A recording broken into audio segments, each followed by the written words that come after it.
when in Baguio.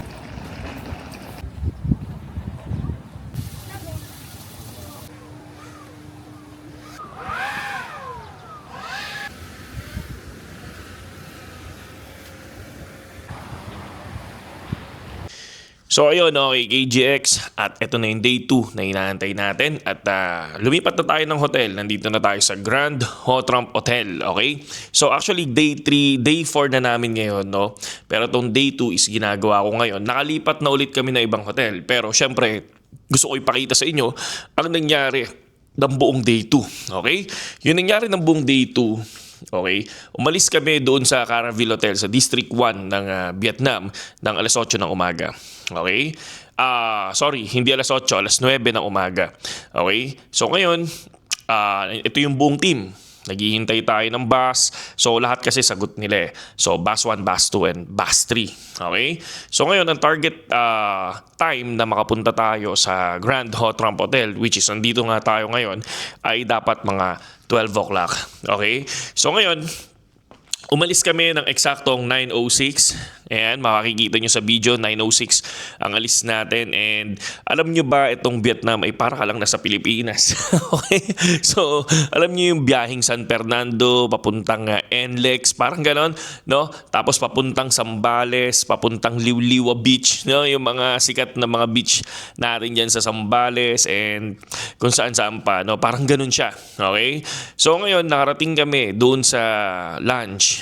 I think nasa 11 something, 11:30 or 11:45. So, nag-lunch ang team ng BitGet dito.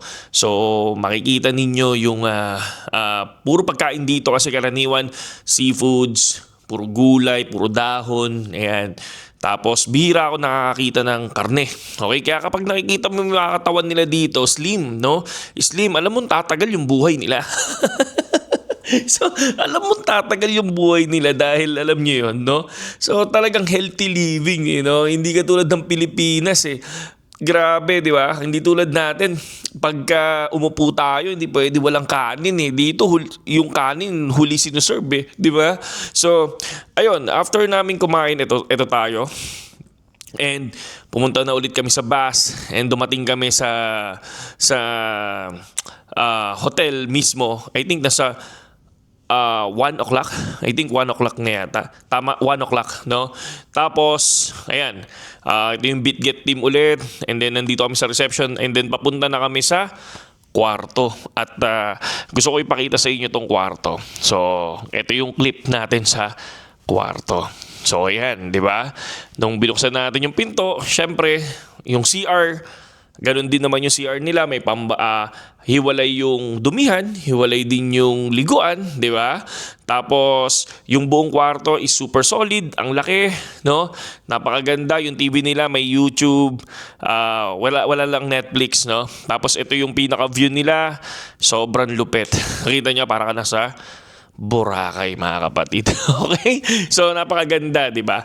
And after niyan, so, ang ginawa lang natin ng day 2, kasi karaniwan sa day 2 is parang nag-chill-chill lang kami dito, no? So, nag-ikot-ikot lang kami. Tiningnan lang namin yung view ng swimming pool pag nandoon ka na mismo sa baba.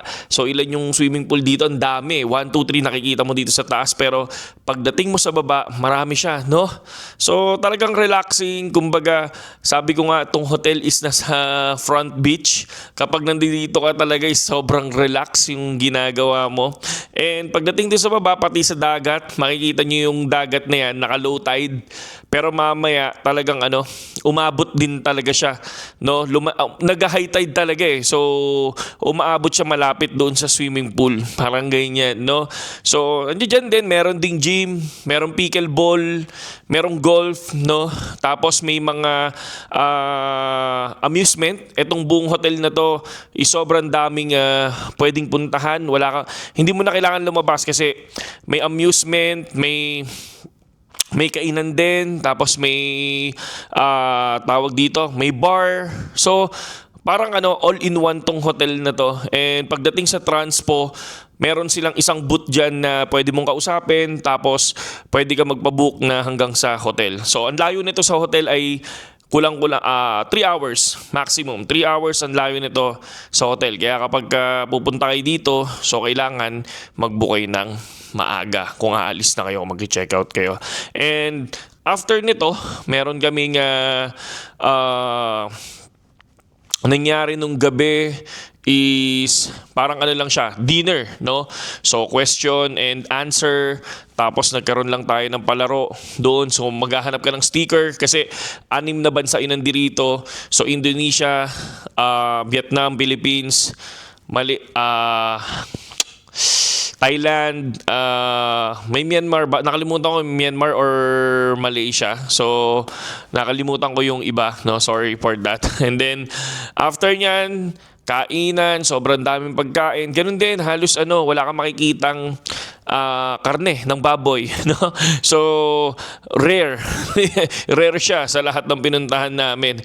Pero ang sasarap ng food nila. Ako kasi, depende kasi sa taste yan ng tao. Pero ako kasi, nasarapan ako sa food nila dito. And then, syempre, nakita natin si Sir Ignacio, di ba? Tapos nagsalita sila diyan, sila Sir Rexy ng BitGet. So, ang dami mong mapupulot. Sabi ko nga sa day 4 natin lahat 'yan ilalabas. Pero sa ngayon, gusto ko lang ikwento yung buong pangyayari namin dito sa Vietnam.